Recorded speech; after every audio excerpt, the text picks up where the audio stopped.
ಇನ್ನೇನು ಈ ತಿಂಗಳ 26ನೇ ದಿನಾಂಕದಂದು ಲೋಕಸಭಾ ಚುನಾವಣೆ. ಇಲ್ಲಿ ನಮ್ಮ ಬೆಂಗಳೂರು ಗ್ರಾಮಾಂತರ ಕ್ಷೇತ್ರಕ್ಕೆ ನಮ್ಮ ಹಾಲಿ ಲೋಕಸಭಾ ಸದಸ್ಯರಾದಂಥ ಸನ್ಮಾನ್ಯ ಡಿ ಕೆ ಸುರೇಶ್ರವರು ಇವತ್ತು ಸ್ಪರ್ಧೆಗೆ ಕಣದಲ್ಲಿದ್ದಾರೆ.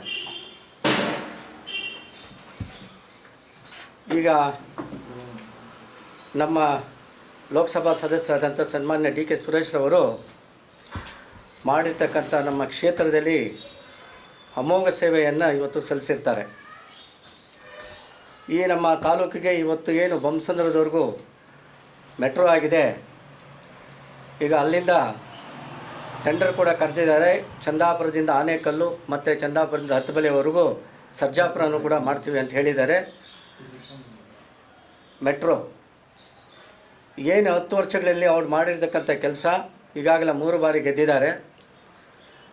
ಕಾವೇರಿ ನೀರನ್ನು ಈ ದಿನ ನಮ್ಮ ಗ್ರಾಮೀಣ ಭಾಗಕ್ಕೆ ಬಂದಿರತಕ್ಕಂಥದ್ದು ಸನ್ಮಾನ್ಯ ಡಿ ಕೆ ಶಿವಕುಮಾರ್, ಸನ್ಮಾನ್ಯ ರಾಮಲಿಂಗಾರೆಡ್ಡಿ ಮತ್ತು ಡಿ ಕೆ ಸುರೇಶ್ ಹಾಗೂ ನಮ್ಮ ತಾಲೂಕಿನ ಸದಸ್ಯರಾದಂಥ ವಿಧಾನಸಭಾ ಸದಸ್ಯರಾದಂಥ ಬಿ ಶಿವಣ್ಣವರು ಇವರು ಮಾಡಿರ್ತಕ್ಕಂಥ ಕೆಲಸಗಳು ಇವತ್ತು ಕಾವೇರಿ ನೀರು ಬರೋದಕ್ಕೆ ಸನ್ಮಾನ್ಯ ಸಿದ್ದರಾಮಯ್ಯನವರು ಕಾರಣ. ಇವರೆಲ್ಲರೂ ಕೂಡ ಹೋಗಿ ನಮ್ಮ ತಾಲೂಕಿಗೆ ಕಾವೇರಿ ನೀರು ಏನು ಇವತ್ತು ಬೋರ್ವೆಲ್ಗಳಲ್ಲಿ ನೀರು ಕೂಡ ಬರ್ತಾಯಿಲ್ಲ ಅಂತ ಸಂದರ್ಭದಲ್ಲಿ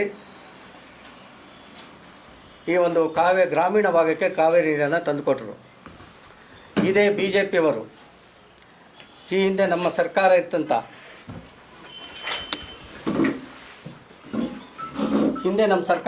ಸಂದರ್ಭದಲ್ಲಿ ಇದೇ ಬಿ ಜೆ ಪಿಯವರು ಅಸೆಂಬ್ಲಿಯಲ್ಲಿ ಹೇಳಿದರು, ನೀವು ಗ್ರಾಮೀಣ ಭಾಗಕ್ಕೆ ಕುಡಿಯುವ ನೀರನ್ನು ನೀವು ಕೊಟ್ಟರೆ ರಕ್ತಪಾತ ಆಗುತ್ತೆ ಅಂತೇಳಿ ಅಸೆಂಬ್ಲಿಯಲ್ಲಿ ಹೇಳಿದರು. ಇದೆಲ್ಲ ಕೂಡ ನಿಮ್ಮ ಮಾಧ್ಯಮದವ್ರಿಗೆ ಗೊತ್ತಿದೆ. ಅದು ಏನೇ ಆಗಲಿ ನಮ್ಮ ಗ್ರಾಮೀಣ ಭಾಗಕ್ಕೆ ನೀರನ್ನು ಕೊಡಬೇಕು ಅಂಥೇಳಿ ಇವತ್ತು ನಮ್ಮ ತಾಲೂಕಿನ ಒಂದು ಮಾದರಿ ತಾಲೂಕನ್ನು ಮಾಡೋ ಸಲುವಾಗಿ ಪಣ ತೊಟ್ಟು ಏತ ನೀರಾವರಿ 265 ಕೋಟಿ ರೂಪಾಯಿ ಏತ ನೀರಾವರಿ ಯೋಜನೆಯನ್ನು ಕೆರೆಗಳಿಗೆ ತುಂಬಿಸಿದ್ರು. ಈ ಅಂತರ್ಜಲ ಅಭಿವೃದ್ಧಿ ಆಗೋದಕ್ಕೆ ಈಗ ಬೋರ್ವೆಲ್ಗಳಲ್ಲಿ ಕೂಡ ನೀರಿನ ಮಟ್ಟ ಕೂಡ ಮೇಲಕ್ಕೆ ಬಂದಿದೆ. ಬಂಧುಗಳೇ, ನಾನು ಮಾಧ್ಯಮದವರು ಕೇಳ್ಕೊಳ್ಳೋದು ಇಷ್ಟೇ, ನಮ್ಮ ನಾಯಕರಾದಂಥ ಸನ್ಮಾನ್ಯ ರಾಹುಲ್ ಗಾಂಧಿಯವರು, ಶ್ರೀಮತಿ ಸೋನಿಯಾ ಗಾಂಧಿ, AICC ಅಧ್ಯಕ್ಷರಾದಂಥ ಶ್ರೀ ಮಲ್ಲಿಕಾರ್ಜುನ ಖರ್ಗೆ ಅವರು ಈ ಒಂದು ಭಾರತ್ ಜೋಡೋ ಯಾತ್ರೆ ಸಂದರ್ಭದಲ್ಲಿ 4000 ಕಿಲೋಮೀಟರನ್ನು ಏನು ಪಾದಯಾತ್ರೆ ಕನ್ಯಾಕುಮಾರಿಯಿಂದ ಕಾಶ್ಮೀರದವರೆಗೂ ಮಾಡಿರೋದು ನಿಮಗೆಲ್ಲ ಗೊತ್ತಿದೆ. ಟಿ ವಿ ಮಾಧ್ಯಮಗಳಲ್ಲಿ ಎಲ್ಲೋ ಅಲ್ಲೊಂದೊಬ್ಬರು ಇಲ್ಲೊಂದೊಬ್ಬರು ತೋರಿಸ್ತಾರೆ ವಿನ ನಮ್ಮ ಪ್ರಧಾನಮಂತ್ರಿಗಳನ್ನು ದಿನವಿಡೀ ನಾವು ಚಾನಲನ್ನು ಓಪನ್ ಮಾಡಿದ್ರೆ ದಿನವಿಡೀ ನಮ್ಮ ಪ್ರಧಾನಮಂತ್ರಿಗಳ ಅವರ ಏನು ಕಾರ್ಯವೈಖರಿ ಏನೆಲ್ಲ ಜೈಕಾರ ಹಾಕಿ ಟಾಟಾ ಮಾಡಿಕೊಂಡು ಇದನ್ನೇ ನೀವು ತೋರಿಸ್ತಾ ಇದ್ದೀರಿ. ರಾಹುಲ್ ಗಾಂಧಿ ಏನು ಈ ದೇಶದ ಸ್ಥಿತಿಗತಿಗಳನ್ನು ಬಡವರ, ದಲಿತರ, ಕಾರ್ಮಿಕರ ಇವೆಲ್ಲ ಏನು ವರ್ಗದವ್ರಿಗೂ ಕೂಡ ಒಂದು ಸಮಾಜವನ್ನು ನಿರ್ಮಾಣ ಮಾಡಬೇಕು, ಒಂದು ನ್ಯಾಯವನ್ನು ದೊರಕಿಸಿಕೊಡಬೇಕು ಅಂಥೇಳಿ ಪ್ರತಿಯೊಬ್ಬರನ್ನು ದಾರಿಯಲ್ಲಿ ಬರ್ತಕ್ಕಂಥ ಮತ್ತು ಎಲ್ಲ ಮುಖ್ಯವಾದಂಥ ಒಂದು ಗ್ರಾಮಗಳಲ್ಲಿ ಸರ್ಕಲ್ಗಳಲ್ಲಿ ನಿಂತು ಪಾದಯಾತ್ರೆ ಮಾಡಿ ಅವರ ಕಷ್ಟಗಳನ್ನು ಎಲ್ಲ ಕೇಳಿಕೊಂಡು ಈ ಒಂದು ಸಮಾಜವನ್ನು ನಿರ್ಮಾಣ ಮಾಡಬೇಕು ಅಂಥೇಳಿ ಎಲ್ಲ ಜಾತಿ ಧರ್ಮ ಹೊರತುಪಡಿಸಿ ನಾವೆಲ್ಲ ಒಂದೇ ಒಂದು ಜಾತ್ಯತೀತತೆಯನ್ನು ನಾವು ಎತ್ತಿಡಬೇಕು, ನಮ್ಮ ಸಂವಿಧಾನಕ್ಕೆ ಒಂದು ಗೌರವವನ್ನು ಕೊಡಬೇಕು ಅಂಥೇಳಿ ಅವರು ಪಾದಯಾತ್ರೆ ಮಾಡಿದರು. ಆಗ ಅವ್ರಿಗೆ ಅರಿವಾಯಿತು ಇಲ್ಲಿ ಬಡವರು ಎಷ್ಟು ಕಷ್ಟಪಡ್ತಾ ಇದ್ದಾರೆ ಗ್ರಾಮೀಣ ಭಾಗದಲ್ಲಿ ಅನ್ನೋದು. ಇವನ್ನೆಲ್ಲ ಒಗ್ಗೂಡಿಸ್ಕೋದಕ್ಕೆ ಒಂದು ಮಾಡಬೇಕು ಅಂತ ಹೇಳಿಬಿಟ್ಟು ಅವರ ಕಷ್ಟಗಳನ್ನು ಇವೆಲ್ಲವೂ ಕೂಡ ನಮ್ಮ ಪ್ರಣಾಳಿಕೆಯಲ್ಲಿ ಸೇರಿಸಬೇಕಂತೇಳಿ ಈ ದಿನ ಏನು ನಮ್ಮ ಲೋಕಸಭಾ ಪ್ರಣಾಳಿಕೆಯಲ್ಲಿ ಅದನ್ನೆಲ್ಲವೂ ಕೂಡ ಕೊಟ್ಟಿದ್ದಾರೆ ಕೂಡ. ಈ ಹಿಂದೆ 165 ಭರವಸೆಗಳನ್ನು ಸನ್ಮಾನ ಸಿದ್ದರಾಮಯ್ಯವರು ಕೊಟ್ಟಂಥ ಸಂದರ್ಭದಲ್ಲಿ ನಮ್ಮ ಸರ್ಕಾರ 158 ಭರವಸೆಗಳನ್ನು ಪೂರೈಸಿತು. ಜೊತೆಗೆ ಪ್ರಣಾಳಿಕೆಯಲ್ಲಿ ಇಲ್ಲದೆ ಒಂದು 30 ಕಾರ್ಯಕ್ರಮಗಳನ್ನು ಕೂಡ ಕೊಟ್ಟಿದ್ದಾರೆ. ಬಂಧುಗಳೇ, ನಾನು ಹೇಳ್ತಾ ಇರೋದು ಇವರು 600 ಭರವಸೆಗಳನ್ನು ಹೋದ ಸರ್ಕಾರದಲ್ಲಿ ಕೊಟ್ಟಿದ್ದರು. ಕೇವಲ 45 ಭರವಸೆಗಳನ್ನು ಇವರು ಪೂರೈಸಿದರು. ಏನು BJPಯವರು ಭಾರತೀಯ ಜನತಾ ಪಕ್ಷ ಏನು ಸುಳ್ಳುಗಳನ್ನು ಹೇಳಿ ಜನರನ್ನು ದಿಕ್ಕು ತಪ್ಪಿಸಿ ಯುವಕರನ್ನು ದಾರಿ ತಪ್ಪಿಸಿ ಒಂದು ಕೋಮುವಾದಿ ಪಕ್ಷ ಇವತ್ತು ಯುವಕರ ಮಧ್ಯದಲ್ಲಿ ಒಂದು ಧರ್ಮವನ್ನು ಭಾವನಾತ್ಮಕ ವಿಚಾರಗಳನ್ನು ಹೇಳಿ ಇವತ್ತು ದಾರಿ ತಪ್ಪಿಸಿದ್ದಾರೆ ಬಂಧುಗಳೇ. ಇವರು ಯುವಕರಲ್ಲಿ ವಿಷಬೀಜವನ್ನು ಬಿತ್ತಿ ಒಂದು ಕೋಮುವಾದಿಯನ್ನು ಇವರು ಎಂಥವರು ಅಂದರೆ ಈ ಫ್ಯಾಸಿಸ್ಟ್ಗಳು, ಡಿಕ್ಟೇಟರ್ಶಿಪ್, ಸರ್ವಾಧಿಕಾರ ಧೋರಣೆ ಹೊಂದಿರತಕ್ಕಂಥ ಇವರಿಗೆ ಏನು ಶ್ರೀಮಂತರ ಪರವಾಗಿ ಈ ದೇಶದಲ್ಲಿ 1% ಇರ್ತಕ್ಕಂಥ ಶ್ರೀಮಂತರಿಗೆ ಅವರಿಗೆ ಎಲ್ಲ ಸವಲತ್ತುಗಳನ್ನು ಕೊಟ್ಟರು. ಏನು ಈ ದೇಶದಲ್ಲಿ 2-3 ಬಾರಿ ಹರಿಯಾಣ ಇರ್ಬೋದು, ಪಂಜಾಬ್ ಇರ್ಬೋದು, ಎಲ್ಲ ರೈತರು ಕೂಡ ಡೆಲ್ಲಿಯಲ್ಲಿ ಒಂದು ಪ್ರೊಟೆಸ್ಟ್ ಮಾಡಿದರು. ರೈತ ಬಂಧುಗಳು ಏನು ಬರಗಾಲದಲ್ಲಿ ಕೂಡ ನಮಗೆ ಒಂದು ನಯಾ ಪೈಸೆ ಕೂಡ ಇವತ್ತು ನಮ್ಮ ಕರ್ನಾಟಕ ರಾಜ್ಯಕ್ಕೆ ಕೊಟ್ಟಿಲ್ಲ. ಎಷ್ಟು ಸಿದ್ದರಾಮಯ್ಯನವರು DK ಶಿವಕುಮಾರ್ ಅವ್ರಿಗೆ ಹೋಗೋರಿದ್ರು ಕೂಡ ಅವರು ಒಂದು ನಯಾ ಪೈಸೆ ಬಿಡುಗಡೆ ಬಂದಿಲ್ಲ.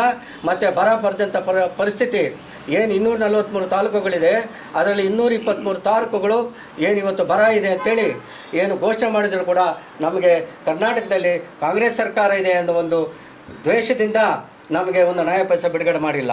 ನಾನು ಇನ್ನೊಂದು ಮಾತು ಹೇಳೋಕ್ಕೆ ಇಚ್ಛೆಪಡ್ತೇನೆ. ನಮ್ಮ ಸರ್ಕಾರ ಈಗ ಪ್ರಸ್ತುತ ಏನು ನಮ್ಮ 5 ಗ್ಯಾರಂಟಿಗಳನ್ನು ಕೊಟ್ಟಿದೆ ಬಡವರ ಸಲುವಾಗಿ, ಹಾಗಾಗಿ ನಮಗೆ 136 MLAಗಳನ್ನು ಗೆಲ್ಲಿಸಿಕೊಟ್ರು. ಇದು ಚರಿತ್ರೆಯಲ್ಲಿ ದಾಖಲಾಗಿದೆ. ಅತಿ ಹೆಚ್ಚು 136 ಬಂದಿದೆ. ಮೊದಲು ಇದಕ್ಕಿಂತ ಹೆಚ್ಚು ಬಂದಿತ್ತು, ಒಂದು ಹೆಗಡೆ, ಸನ್ಮಾನ್ಯ ರಾಮಕೃಷ್ಣ ಹೆಗಡೆ ಆ ಕಾಲದಲ್ಲಿ ಅತಿ ಹೆಚ್ಚು ಬಂದಿತ್ತು. ನಂತರ ಸಿದ್ದರಾಮಯ್ಯನವರ ಕಾಲದಲ್ಲಿ 136 ಸ್ಥಾನಗಳನ್ನು ಕೊಟ್ಟು ಗೆಲ್ಲಿಸಿದ್ರು. ಮತ್ತು ಇವರು 15ನೇ ಫೈನಾನ್ಸ್ ಕಮಿಷನ್ ಹಣಕಾಸು ಆಯೋಗದಲ್ಲಿ 5,000 ಇಂಟ್ರಿಮ್ ಆರ್ಡರಲ್ಲಿ 5,495 ಲಕ್ಷ ಕೋಟಿ ಕೊಡ್ತೀವಿ ಅಂತ ಹೇಳಿದರು. ಇವರು ಒಂದು ನಯಾ ಪೈಸೆ ಬಿಡುಗಡೆ ಮಾಡಿಲ್ಲ. ಅವರು ಅಂತಿಮ ರಿಪೋರ್ಟ್ನಲ್ಲಿ ಬಂದಿಲ್ಲ ಅಂತ ಹೇಳಿದರು. ಇವತ್ತು ನಮ್ಮ ವಿತ್ತ ಸಚಿವೆ ಸನ್ಮಾನ್ಯ ಶ್ರೀಮತಿ ನಿರ್ಮಲಾ ಸೀತಾರಾಮನ್ ಇವರು ಏನು ಹೇಳ್ತಾರೆ, ಈ ರಾಜ್ಯದಿಂದ ಆಯ್ಕೆ ಹೋಗಿ ನಮಗೆ ಒಂದು ಬಿಡಿಗಾಸು ಕೂಡ ಮಾಡಿಲ್ಲ. ಮತ್ತು ಏನು ಈ ಅಂತರ್ಜಲ ಅಭಿವೃದ್ಧಿಗೆ ಮತ್ತು ಈ ಫೆರಿಫೆರಲ್ ರಿಂಗ್ ರೋಡ್ಗೆ 6,000 ಕೋಟಿ ಕೊಡ್ತೀನಿ ಅಂತ ಹೇಳಿದರು. ಅಲ್ಲಿ ಕೂಡ ನಮಗೆ ಒಂದು ನಯಾ ಪೈಸೆ ಬಿಡುಗಡೆ ಮಾಡಿಲ್ಲ. ಈ ಥರ ಇದ್ದಾಗ ಇವತ್ತು ನಮ್ಮ ರಾಜ್ಯದಲ್ಲಿ 4,30,000 ಕೋಟಿ ಇವತ್ತು ನಾವು GST ಟ್ಯಾಕ್ಸನ್ನು ಕೊಡ್ತಾಯಿದ್ದೀವಿ ಬಂಧುಗಳೇ. ಇವತ್ತು ಶ್ರೀಮಂತರು ಕಟ್ತಾ ಇರ್ತಕ್ಕಂಥದ್ದು ಕೇವಲ 1%, ಅದು ಪರೋಕ್ಷ ತೆರಿಗೆ. ಈಗ ಪರೋಕ್ಷ ತೆರಿಗೆ ಇವತ್ತು 70% ಇವತ್ತು ಬಡವರು, ದಲಿತರು, ಕಾರ್ಮಿಕ ವರ್ಗದವರು ಇವತ್ತು ಪಾವತಿ ಮಾಡ್ತಾ ಇದ್ದಾರೆ ಬಂಧುಗಳೇ. ಇಂಥ ಸಂದರ್ಭದಲ್ಲಿ ನಾವು 4,30,000 ಕೋಟಿ ಇವತ್ತು ಏನು ನಾವು ಕೊಟ್ಟಿದ್ದೀವಿ, ನಮಗೆ ಕೊಟ್ಟಿರ್ತಕ್ಕಂಥದ್ದು 100 ರೂಪಾಯಿಗೆ 14 ರೂಪಾಯಿ ಮಾತ್ರ. ಈ 14 ರೂಪಾಯಿ ಕೊಟ್ಟಿರೋದ್ರಿಂದ ಇದೇ ನಮ್ಮ ದುಡ್ಡನ್ನು ತೆಗೆದುಕೊಂಡು ಬಿಹಾರ್ಗೆ, ಉತ್ತರ ಪ್ರದೇಶಕ್ಕೆ, ಗುಜರಾತ್ಗೆ 290 ರೂಪಾಯಿ, 300 ರೂಪಾಯಿ ಕೊಡ್ತಾ ಇದ್ದಾರೆ. ಇದು ಯಾರ ಹಣ, ಯಾರ ಸೊತ್ತು? ಇದು ನಮ್ಮ ಬಡವರು ಕಟ್ಟಿರ್ತಕ್ಕಂಥ ನಮ್ಮ ರಾಜ್ಯ ಬೊಕ್ಕಸವನ್ನು ತುಂಬಿಸ್ಕೋಸ್ಕರ ಇವತ್ತು ರಾಜ್ಯದಲ್ಲಿ ಅತಿ ಹೆಚ್ಚು ಏನು ಇವತ್ತು ಟ್ಯಾಕ್ಸ್ ತೆರಿಗೆಯನ್ನು ಕಟ್ತಾ ಇದ್ದೀವಿ, ಅದು ಕರ್ನಾಟಕ ಸರ್ಕಾರ ಅನ್ನೋದು ನಮ್ಮ ಪ್ರಧಾನಮಂತ್ರಿಗಳು ತಿಳ್ಕೊಬೇಕಾಗಿದೆ. ಮಹಾರಾಷ್ಟ್ರ 1ನೇ ಸ್ಥಾನದಲ್ಲಿ ಇದ್ದರೂ ಸಹಿತ ಅಲ್ಲಿ ಪಾಪ್ಯುಲೇಷನ್ಗೆ ನಾವು ಏನು ಜನಸಂಖ್ಯೆ ಅನುಗುಣವಾಗಿ ನಾವು ಲೆಕ್ಕಾಚಾರ ಹಾಕಿದ್ರೆ ಅತಿ ಹೆಚ್ಚು ತೆರಿಗೆಯನ್ನು ಕಟ್ಟಿರ್ತಕ್ಕಂಥದ್ದು. ನೀವು ಮಾಧ್ಯಮದವರು ಇದನ್ನು ಬಿತ್ತರಿಸಬೇಕು. ನಾವು 1ನೇ ಸ್ಥಾನದಲ್ಲಿದ್ದೇವೆ. ಹೀಗೆ ಏನು ಇವತ್ತು ಗ್ಯಾರಂಟಿ ಕಾರ್ಯಕ್ರಮಗಳು ಕೊಟ್ಟಿದೆ. ಗೃಹಲಕ್ಷ್ಮಿ ಕಾರ್ಯಕ್ರಮದಲ್ಲಿ 1,16,000 ಇವತ್ತು ಗೃಹ ಜೊತೆಯಲ್ಲಿ 2,000 ರೂಪಾಯಿ ಏನು ಮನೆಯ ಒಳತಿಗೆ ಪ್ರತಿಯೊಬ್ಬರು ತೆಗೆದುಕೊಳ್ತಾ ಇದ್ದಾರೆ, ನಿಮಗೆಲ್ಲ ಗೊತ್ತಿದೆ. ನಾನು ಹೇಳ್ತಾ ಇದ್ದೇನೆ, ಇವತ್ತು ನೀವು ಮಾಧ್ಯಮದವರು ಇವತ್ತು ಏನು ಕಾವಲು ಮಾಧ್ಯಮದವರು ಆಗಬೇಕು, ನೀವು ಸಾಕು ಮಾಧ್ಯಮಗಳು ಆಗಬಾರ್ದು ಅಂತ ಇವತ್ತು ನಾನು ಒಂದು ಎಚ್ಚರಿಕೆಯನ್ನು ಮಾಧ್ಯಮದವ್ರಿಗೂ ಕೊಡ್ತಾ ಇದ್ದೀನಿ. ನೀವು ನಮ್ಮ ಕಾರ್ಯಕ್ರಮಗಳನ್ನು ಬಿಂಬಿಸಿ, ಇಲ್ಲಾಂದರೆ ಏನು ಈ 8 ದಿನ ನೀವು TV ಬಂದ್ ಮಾಡಬೇಡಿ, ಯಾವುದು ತೋರಿಸ್ಬೇಡಿ. ಆಗ ನೋಡಿ ನಮ್ಮ ಕಾಂಗ್ರೆಸ್ ಪಕ್ಷ ಎಷ್ಟು ನಮ್ಮ ಸೀಟ್ ಬರುತ್ತೆ. ನಾವು 300 ಸೀಟ್ಗೆ ಹೆಚ್ಚು ಬರ್ತೀವಿ ಅಂತ ಈ ಸಂದರ್ಭದಲ್ಲಿ ನಾನು ಘಂಟಾಘೋಷವಾಗಿ ಹೇಳ್ತಾ ಇದ್ದೀನಿ. ಇವತ್ತು ನೀವು ಮೋದಿಯನ್ನು ತೋರಿಸೋದು, ಇದಕ್ಕೆ ಪಾಲುದಾರರು ನೀವು ಮಾಧ್ಯಮದವರು ಇದ್ದೀರಿ, ಮತ್ತು BJP ಸರ್ಕಾರ ಕೂಡ ಇದೆ. ಇದನ್ನು ಯಾಕೆಂದರೆ ಸಮಚಿತ್ತವಾಗಿ ನೀವು ಆಲೋಚನೆ ಮಾಡಬೇಕಾಗಿದೆ. ಈ ಸಂದರ್ಭದಲ್ಲಿ ನೀವು ಇವತ್ತು ನಮ್ಮ ಸಮಾಜ, ನಮ್ಮ ದೇಶ ಉಳಿಬೇಕಂದ್ರೆ ಇವತ್ತು ಏನು ನಮ್ಮ ಬಸವಣ್ಣವರು ಹೇಳಿದಾಗೆ ಏನು ಸರ್ವರಿಗೂ ಸಮಪಾಲು, ಸರ್ವರಿಗೂ ಸಮಬಾಳು, ಮಾದಾರ ಚೆನ್ನಯ್ಯ, ಸಮಗಾರ ಹಳೆಯ, ಓ ಅಣ್ಣಯ್ಯ ಎಂದು ಕರಿ ಕೂಡಲ ಸಂಗಮ ದೇವ ಅಂತ ಬಸವಣ್ಣವರು 12ನೇ ಶತಮಾನದಲ್ಲಿ ಹೇಳಿದರು. ಇದು ನಮಗೆ ಜಾತಿ ಇಲ್ಲ, ಧರ್ಮ ಇಲ್ಲ, ನಮಗೆಲ್ಲರೂ ಒಂದೇ, ದಲಿತರು ಒಂದೇ, ಮುಸಲ್ಮಾನರು ಒಂದೇ, ಕ್ರಿಶ್ಚಿಯನ್ಸರು ಒಂದೇ. ಆದ್ದರಿಂದ ನಾವು ಎಲ್ಲರಿಗೂ ಕೂಡ BJP ಅವ್ರಿಗೂ ಕೂಡ ಇವತ್ತು 2,000 ರೂಪಾಯಿ ಮನವರ್ತಿಗೆ ಹೋಗ್ತಾ ಇದೆ. ನಾವು ಜಾತಿ ಆಧಾರದಲ್ಲಿ ಇವತ್ತು ನಾವೆಲ್ಲೂ ಕೂಡ ಕೊಟ್ಟಿಲ್ಲ. ಮತ್ತು ಗೃಹಜ್ಯೋತಿಯಲ್ಲಿ 1,60,00,000 ಮನೆಗಳಿಗೆ ಇವತ್ತು 200 ಯೂನಿಟ್ವರೆಗೂ ಇವತ್ತು ಉಚಿತವಾಗಿ ನಿಮಗೆ ಕೊಡ್ತಾ ಇದೆ. ಬೆಲೆ ಏರಿಕೆ, ನಿರುದ್ಯೋಗ, ಇದು ನಾವು ಜಾತಿ ಆಧಾರದ ಮೇಲೆ ಕೊಟ್ಟಿಲ್ಲ. ಆದ್ದರಿಂದ ಏನಿವತ್ತು ಸನ್ಮಾನ್ಯ ಸಿದ್ದರಾಮಯ್ಯನವರು ಮತ್ತು ನಮ್ಮ ಉಪಮುಖ್ಯಮಂತ್ರಿಗಳಾದಂಥ DK ಶಿವಕುಮಾರ್ ಮತ್ತು ಸನ್ಮಾನ್ಯ ರಾಮಲಿಂಗಾರೆಡ್ಡಿ ಅವರು ಕೊಟ್ಟಿರ್ತಕ್ಕಂಥ ಸೇವೆ ಇವತ್ತು ನಮ್ಮ ಕ್ಷೇತ್ರಕ್ಕೆ, ಇದನ್ನು ನಾವು ಎಂದೂ ಕೂಡ ಮರೆಯೋದಕ್ಕಾಗೋದಿಲ್ಲ. ಈಗ ನಾನು ಈ ಸಂದರ್ಭದಲ್ಲಿ ಹೇಳ್ತೀನಿ, ಅನ್ನಭಾಗ್ಯ ನಾವೇನು ಬರೀ ಕಾಂಗ್ರೆಸ್ನವ್ರಿಗೆ ಕೊಟ್ಟಿಲ್ಲ. 4.25 ಕೋಟಿ ಜನ ಇವತ್ತು ಯಾರು ನೋಡಿ ಹಸಿದ ಕೂಗು, ಅನ್ನದ ಕೂಗು, ಏನು ಹಸುವಿಗೆ ಯಾರು ಪರಿತಪಿಸ್ತಾನೋ ಅವನಿಗೆ ಮಾತ್ರ ಗೊತ್ತಾಗುತ್ತೆ ಅಂತ ಈ ಸಂದರ್ಭದಲ್ಲಿ ಹೇಳ್ತೀನಿ. ನಮ್ಮ ಸಂವಿಧಾನ 50 ಆರ್ಟಿಕಲ್ 50 ಸಬ್ ಕ್ಲಾಸ್ ಎಲ್ಲಿ ಯಾವುದೇ ಒಂದು ಧರ್ಮ, ಯಾವುದೇ ಒಂದು ಜಾತಿ ಅಂತ ಎಲ್ಲಿ ಕೂಡ ನಾವೊಂದು ರಾಷ್ಟ್ರದಲ್ಲಿ ನಮ್ಮ ರಾಷ್ಟ್ರ ಧರ್ಮ ಅಂತೇಳಿ ಹಿಂದೂಗಳೇ ಅಂತೇಳಿ ಎಲ್ಲಿ ಕೂಡ ನಮ್ಮ ಸಂವಿಧಾನದಲ್ಲಿಲ್ಲ. ಇವತ್ತು 400 ಸೀಟ್ ಕೊಡಿ, ನಾವು ಸಂವಿಧಾನವನ್ನು ಬದಲಾವಣೆ ಮಾಡ್ತೀವಿ ಅಂತ ಹೇಳ್ತಾ ಇದ್ದಾರೆ BJP ಅವರು. ಅಲ್ಲಿ ಪ್ರಧಾನಮಂತ್ರಿಗಳು ಹೇಳ್ತಾರೆ, ಇಲ್ಲ ಸಂವಿಧಾನ ನಮಗೆ ಶ್ರೀರಕ್ಷೆ ಅಂತ ಹೇಳೋದು. ಕೆಳಗಡೆ ಇರ್ತಕ್ಕಂಥ MP ಗಳು ಮತ್ತು ಸಚಿವರುಗಳು ನಾವು ಸಂವಿಧಾನ ಬದಲಾವಣೆ ಮಾಡ್ತೀವಿ ಅಂತ ನೀವೆಲ್ರಿಗೂ ಕೂಡ ಗೊತ್ತಿದೆ. ಯಾರು BJPಯ ಸಚಿವರುಗಳು ಹೇಳಿದ್ದಾರೆ, MP ಗಳು ಹೇಳಿದ್ದಾರೆ. ಇಲ್ಲಿಂದ 27 ಮಂದಿ ಇವತ್ತು ನಮ್ಮ ರಾಜ್ಯದಿಂದ ಹೋಗಿದ್ದಾರೆ. ಎಲ್ಲಾದರೂ ಏನು ನಮ್ಮ ಈ ಮಹದಾಯಿ ಇರ್ಬೋದು ಮತ್ತು ಮೇಕೆದಾಟು ಇರ್ಬೋದು, ಇವಕ್ಕೆ ಒಂದು ಬಾರಿ ಕೂಡ ಇವರು ಚಕಾರವನ್ನು ಪಾರ್ಲಿಮೆಂಟ್ನಲ್ಲಿ ಎತ್ತಿಲ್ಲ. ಏನು ಎನ್ವೈರ್ನ್ಮೆಂಟ್ ಕ್ಲಿಯರೆನ್ಸ್ ಮಾಡಿಕೊಟ್ಟಿದ್ದರೆ ಇವತ್ತು ನಮಗೆ ಮಹದಾಯಿ ಯೋಜನೆ, ಗೋವಾದಲ್ಲಿ ನಿಮ್ಮ ಸರ್ಕಾರ ಇತ್ತು, ಮಹಾರಾಷ್ಟ್ರದಲ್ಲಿ ನಿಮ್ಮ ಸರ್ಕಾರ ಇದೆ, ಈ ಹಿಂದೆ ನಮ್ಮ ಕರ್ನಾಟಕದಲ್ಲಿ ನಿಮ್ಮ ಸಮ್ಮಿಶ್ರ ಸರ್ಕಾರ ಕೂಡ ಇತ್ತು. ಯಾರು ಕೂಡ ಮಾತಾಡಲಿಲ್ಲ. ಅವ್ರಿಗೆ ಕೊಡಬಾರ್ದು. ಏನು ಸುಮ್ಮನೆ ಏನು ಈ ಒಂದು ಸುಳ್ಳುಗಳನ್ನು ಹೇಳ್ಕೊಂಡು ನಾವು ಅವ್ರನ್ನ ದಾರಿ ತಪ್ಪಿಸೋಣ ಅಂತೇಳಿ ಪ್ರಧಾನಮಂತ್ರಿಗಳು ಕೂಡ ಇವತ್ತು ನೀವು 10 ವರ್ಷದಲ್ಲಿ ಏನು ಮಾಡಿದ್ದೀರಿ ಅನ್ನೋದು ಕೂಡ ನೀವು ಹೇಳ್ತಾ ಇಲ್ಲ. ಇವತ್ತು ಬೆಲೆ ಏರಿಕೆ ಸಮಸ್ಯೆ, ಇವತ್ತು ಏನು ಡೀಸೆಲ್ ಎಷ್ಟಿದೆ, ನಮ್ಮ ಸರ್ಕಾರ 2014ರಲ್ಲಿ 57 ರೂಪಾಯಿ ಇತ್ತು ಡೀಸೆಲ್ಲು, ಈಗ 87 ರೂಪಾಯಿ ಆಗಿದೆ. ಪೆಟ್ರೋಲು 65 ರೂಪಾಯಿ ಇತ್ತು, ಇವತ್ತು 105 ರೂಪಾಯಿ ಪೆಟ್ರೋಲ್ ಆಗಿದೆ. ಮತ್ತು ಗ್ಯಾಸು 414 ರೂಪಾಯಿ ಇತ್ತು, 414 ರೂಪಾಯಿ ನಮ್ಮ ಸರ್ಕಾರ ಇದ್ದಾಗ ಏನು ಸಿಲಿಂಡರ್ಗೆ ಪೂಜೆ ಮಾಡಿ ನಮಸ್ಕಾರ ಮಾಡಿ ರೋಡ್ಗಳಲ್ಲಿ ಕೊಡ್ತಾಯಿದ್ರು 2 ರೂಪಾಯಿ ಹೆಚ್ಚು ಮಾಡಿದ್ದಕ್ಕೆ. ಇವರು ಇವತ್ತು 1100 ರೂಪಾಯಿ ಮಾಡಿ ಇವತ್ತು 100 ರೂಪಾಯಿ ಕಡಿಮೆ ಮಾಡಿದ್ದಾರೆ. ಇದು GST ತುಂಬಿಕೊಳ್ಳೋದಕ್ಕಷ್ಟೇ. ಈ GSTಯನ್ನು ಎಲ್ಲ ಬಡವರು ಕಟ್ತಾ ಇದ್ದಾರೆ. ಇವತ್ತು ಅಂಬಾನಿ ಅದಾನಿಯವರು ಕೊಡ್ತಾ ಇಲ್ಲ. ನೀವು ಅಂಬಾನಿ ಅದಾನಿಯವರಿಗೆ, ಶ್ರೀಮಂತರಿಗೆ ಪರವಾಗಿರ್ತಕ್ಕಂಥ ಸರ್ಕಾರ 16 ಲಕ್ಷ ಕೋಟಿ ನೀವು ಇವತ್ತು ಮನ್ನಾ ಮಾಡಿದ್ದೀರಿ. ರೈತರಿಗೆ ಏನಾದರೂ ಮಾಡಿದ್ದೀರಾ? ರೈತರು ಪರ ಇದ್ದೀವಿ ಅಂತ ಹೇಳ್ತೀರಿ ನೀವು. ರೈತರಿಗೆ ಇಷ್ಟು 10 ವರ್ಷದಲ್ಲಿ ಇಷ್ಟು ಏನು ಪ್ರತಿಭಟನೆ ಮಾಡಿದ್ರು ಕೂಡ ನೀವು ಒಂದು ನ್ಯಾಯ ಪೈಸೆ ರೈತರಿಗಿಲ್ಲ. ನೀವು ರೈತರ ಪರ ಇಲ್ಲ, ಕೋಮುವಾದಿಗಳು, ನೀವು ಕಾರ್ಮಿಕರ ಪರ ಇಲ್ಲ, ಬಡವರ ಪರ ಇಲ್ಲ, ದೀನ ದಲಿತರ ಪರವಾಗಿಲ್ಲ, ನೀವು ಬರೀ ಶ್ರೀಮಂತರ. ಇವತ್ತು ಡಿಕ್ಟೇಟರ್ಶಿಪ್ ಸರ್ವಾಧಿಕಾರ ಇದೆ. ಇದನ್ನು ಏನಂತಾರೆ ಅಂದರೆ ಫ್ಯಾಸಿಸ್ಟ್ ಅಂತಾರೆ. ಈ ಸರ್ಕಾರ ಧೋರಣೆ ಇವತ್ತು ಶ್ರೀಮಂತರು ಯಾರೋ ಬಡವರು ಬದುಕಬಾರ್ದು, ಯಾರು ಕಾರ್ಮಿಕರು ಬರಬಾರ್ದು, ಇವರೆಲ್ಲವೂ ಕೂಡ ಬೀದಿ ಪಾಲಾಗಿದ್ದಾರೆ. ಕೋವಿಡಲ್ಲಿ ಎಷ್ಟೋ ಸಾವಿರಾರು ಜನ ಇವತ್ತು ದಾರಿಯಲ್ಲಿ ಹಸನಿಗಿದ್ರು. ಅವರಿಗೆ ನಮ್ಮ ಸರ್ಕಾರ ಮಾಡಿದಂಥ ಕೋವಿಡ್ ಸಂದರ್ಭದಲ್ಲಿ ಅನೇಕ ಕಾರ್ಯಕ್ರಮಗಳು ಕೊಟ್ಟು ಉಚಿತವಾಗಿ ಅವರಿಗೆ ಏನು ಫುಡ್ ಕಿಟ್ಗಳನ್ನು ಕೊಟ್ವಿ, ತೋಟಗಳಲ್ಲಿ ತರಕಾರಿಗಳನ್ನು ಕೂಡ ಕೊಟ್ವಿ. ಇವೆಲ್ಲ ಮಾಡಿ ನಾವು ಅನೇಕ ಮತ್ತು ಬಸ್ಗಳಿಗೆ ಊರುಗಳಿಗೆ ಹೋಗೋದಕ್ಕೆ ಕೂಡ 100 ಕೋಟಿ ರೂಪಾಯಿ ಏನು ನಮ್ಮ ಸಾರಿಗೆ ಇಲಾಖೆಗೆ ಕೊಟ್ಟರು. ಆದ್ದರಿಂದ ಇವೆಲ್ಲ ಬೆಲೆ ಏರಿಕೆ, ಗ್ಯಾಸ್ ಆಯಿತು. ಡಾಲರ್ ಬೆಲೆ ಎಷ್ಟಿತ್ತು 2014ರಲ್ಲಿ? ಡಾಲರ್ ಬೆಲೆ $125 ಇತ್ತು ಒಂದು ಬ್ಯಾರಲ್ಗೆ. ಇವತ್ತು $70 ಆಗಿದೆ ಒಂದು ಬ್ಯಾರಲ್ಗೆ. ನೀವು 55 ರೂಪಾಯಿ ಕೊಡಬೇಕಾಗಿತ್ತು.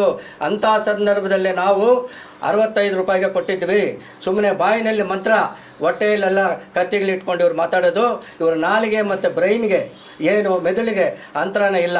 ನಮ್ಮ ಕಾಂಗ್ರೆಸ್ ಸರ್ಕಾರ ನುಡಿದಂಥ ಸರ್ಕಾರ ನಮ್ಮದು. ಏನು ಇವತ್ತು ಭಾರತದ ಶಕ್ತಿ, ಇವತ್ತು ಕಾಂಗ್ರೆಸ್ ಶಕ್ತಿ ಅಂತ ಈ ಸಂದರ್ಭದಲ್ಲಿ ಹೇಳಕ್ಕೆ ಬಯಸ್ತೇನೆ. ಇಷ್ಟೆಲ್ಲವೂ ಕೂಡ ಇವತ್ತು ಕೇಂದ್ರದಲ್ಲಿ ನಮ್ಮದು ಸರ್ಕಾರ ಬಂದರೆ ಗೃಹಲಕ್ಷ್ಮಿಯಲ್ಲಿ ವಿದ್ಯಾರ್ಥಿ ವೇತನ 1 ಲಕ್ಷ ರೂಪಾಯಿ ಕೊಡ್ತೀವಿ ಅಂತ ಪ್ರಣಾಳಿಕೆಯಲ್ಲಿ ಮಾಡಿದ್ದಾರೆ ಕೇಂದ್ರ ಸರ್ಕಾರ. ನಮಗೆ ನೀವು ಹೆಚ್ಚು ಸೀಟುಗಳನ್ನು ಕೊಟ್ಟರೆ ನಮ್ಮದು INDA ಸರ್ಕಾರ ಬಂದೇ ಬರುತ್ತೆ, ಆಡಳಿತ ಮಾಡುತ್ತೆ ಅಂತ. ಮತ್ತು ಬಡ ಕುಟುಂಬಕ್ಕೆ 1 ಲಕ್ಷ ರೂಪಾಯಿ ಮಹಿಳೆಗೆ ಕೊಡ್ತೀವಿ ಅಂತ. ಸಾಲ ಮನ್ನಾ MSP ಮಾಡ್ತೀವಿ, ಮಿನಿಮಮ್ ಸಪೋರ್ಟ್ ಪ್ರೈಸನ್ನು ಕೂಡ ನಾವು ಸ್ವಾಮಿನಾಥನ್ ಕಮಿಷನಲ್ಲಿ ಏನು ವರದಿ ಇದೆ ಅದನ್ನು ಕೂಡ ನಾವು ಅನುಷ್ಠಾನಕ್ಕೆ ತರ್ತೀವಿ. ಮತ್ತು ದಿನಗೂಲಿ ಏನು ಮನ್ರೇಗಾದಲ್ಲಿ ಕನಿಷ್ಠ ವೇತನ 400 ರೂಪಾಯಿ ಕೊಡ್ತೀವಿ ಅಂತ ಪ್ರಣಾಳಿಕೆಯಲ್ಲಿ ಮಾಡಿದ್ದಾರೆ. ಹೀಗೆ ಜಾತಿವಾರು ಕೂಡ ಜಾತಿ ಗಣತಿಯನ್ನು ಮಾಡ್ತೀವಿ ಅಂತ ಕೇಂದ್ರ ಸರ್ಕಾರ ಹೇಳಿದೆ. ಈಗ ನಿಮಗೆ ಗೊತ್ತಿರಬೇಕು, ಏನು ಮಾಡಿಲ್ಲ ಕಾಂಗ್ರೆಸ್ ಸರ್ಕಾರ ಏನು ಮಾಡಿಲ್ಲ 70 ವರ್ಷದಲ್ಲಿ. ನಮಗೆ 1947ರಲ್ಲಿ ಸ್ವಾತಂತ್ರ್ಯ ಬಂದಾಗ ನಮ್ಮ ಬಡ್ಜೆಟ್ ಎಷ್ಟಿತ್ತು? ನಮ್ಮ ಬಡ್ಜೆಟ್ ಕೇವಲ 190 ಕೋಟಿ ರೂಪಾಯಿ ಇತ್ತಷ್ಟೇ. 190 ಕೋಟಿ ಇವತ್ತು ಎಷ್ಟು ಕೋಟಿ ಆಗಿದೆ ಗೊತ್ತಾ? ನಮ್ಮ ಮನಮೋಹನ್ ಸಿಂಗ್ ಸರ್ಕಾರ ಇದ್ದಾಗ 2.14 ಮಿಲಿಯನ್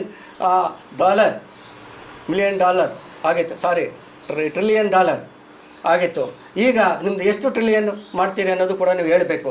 5 ಟ್ರಿಲಿಯನ್ ಮಾಡ್ತೀವಿ, ನದಿಗಳನ್ನು ಜೋಡಣೆ ಮಾಡಿಬಿಡ್ತೀವಿ ಅಂತ ಹೇಳಿದರು. ಎಂಥದ್ದು ಇವತ್ತು ಮಾಡಿರ್ತಕ್ಕಂಥ ಕೆಲಸದ ಬಗ್ಗೆ ಕೇಂದ್ರ ಸರ್ಕಾರದ ಅಮಿತ್ ಶಾ ಇರ್ಬೋದು, ಸನ್ಮಾನ್ಯ ಪ್ರಧಾನಮಂತ್ರಿಗಳಿರ್ಬೋದು, ಇದ್ರ ಬಗ್ಗೆ ಚಕಾರ ಇತ್ತಲ್ಲ.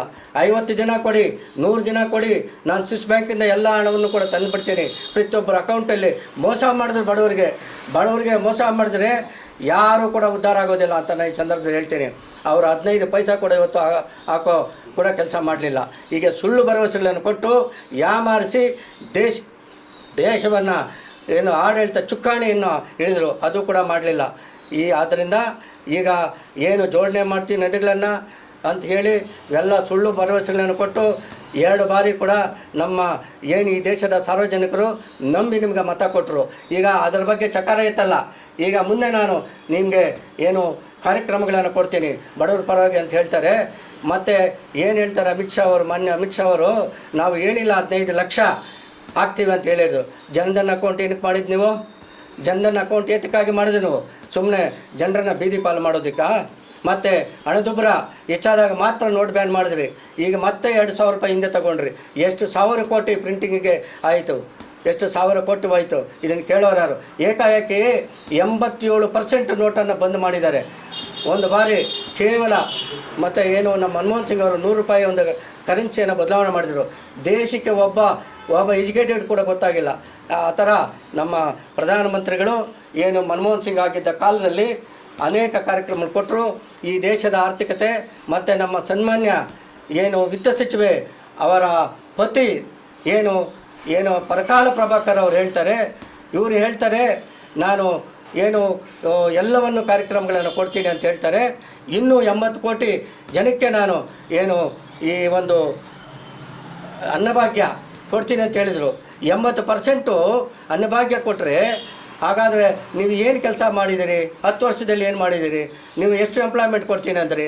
2 ಕೋಟಿ ಎಂಪ್ಲಾಯ್ಮೆಂಟ್ ಕೊಡ್ತೀನಿ ಅಂದ್ರಿ. 20 ಕೋಟಿ ಕೊಡಬೇಕಾಗಿತ್ತು. ನಿರುದ್ಯೋಗ ಸಮಸ್ಯೆ ಇವತ್ತು ಹಾಹಾಕಾರದಲ್ಲಿದ್ದಾರೆ. ಕಾರ್ಮಿಕರು ಇವತ್ತು ಬದುಕೋಕ್ಕಾಗ್ತಾ ಇಲ್ಲ. ನಾವು ಮತ್ತು ಉಚಿತ ಸಾರಿಗೆಯನ್ನು ಕೊಟ್ಟಿದ್ದೀವಿ. ಎಲ್ಲ ಮಹಿಳೆಯರು ರಾಜ್ಯದಂತ ಎಲ್ಲಾದರೂ ಓಡ್ಬೋದು. ಇವತ್ತು ಧರ್ಮಕ್ಷೇತ್ರಗಳಿಗೆ, ದೇವಾಲಯಗಳಿಗೆ ಹೋಗ್ತಾ ಇದ್ದಾರೆ. ಅಲ್ಲಿ ನಮ್ಮ ಧರ್ಮಸ್ಥಳದ ಸ್ವಾಮಿಗಳು ವೀರೇಂದ್ರ ಹೆಗ್ಗಡೆ ಅವರು ಕೂಡ ಹೇಳಿದರು, ಸಿದ್ದರಾಮಯ್ಯನವರೇ ಅಂತೇಳಿ ಡಿ ಕೆ ಶಿವಕುಮಾರ್ಗೂ ಕೂಡ ಬರೆದಿದ್ರು, ನೀವು ಒಳ್ಳೆಯ ಕೆಲಸ ಮಾಡಿದ್ದೀರಿ, ನಮ್ಮ ಬೊಕ್ಕಸ ಇವತ್ತು ತುಂಬ್ತಾ ಇದೆ. ಮತ್ತು ನಾವು ಏತಕ್ಕಾಗಿ ಕೊಟ್ಟರೆ ಬಡವರಿಗೆ, ಇದು ಬಡವರಿಗೆ ಕೊಡ್ತಕ್ಕಂಥ ಭಿಕ್ಷೆ ಅಲ್ಲ, ಇದು ಜನಸಾಮಾನ್ಯರ ಹಕ್ಕು ಇದು. ಆದ್ದರಿಂದ ಎಲ್ಲರೂ ಒಂದು ಅಭಿವೃದ್ಧಿ, ಒಂದು ಸಾಮಾನ್ಯ ಪ್ರಜೆ ಅಭಿವೃದ್ಧಿ ಆದರೆ ಆ ಅಭಿವೃದ್ಧಿ ಆರ್ಥಿಕವಾಗಿ ಎಲ್ಲರೂ ಕೂಡ ಸದೃಢವಾಗಿ ಬರ್ತಾರೆ ಅಂತೇಳಿ ಒಂದು ಕೊಟ್ಟಿದ್ದು. ಆದ್ದರಿಂದ ಇದು ಜನರ ಹಕ್ಕು. ಸೋಮಾರಿಗಳಾಗ್ತಾರೆ ಅಂತ ಇದೇ ಸಿ ಟಿ ರವಿ ಕಟೀಲ್ ಸಾಹೇಬರು ಇದೆಲ್ಲ ಮಾತಾಡಿದ್ರು. ಇದು ತುಕ್ಕಟೆ ಅಲ್ಲ. ದೇಶ ಬರ್ಬಾದಾಗಿದೆ.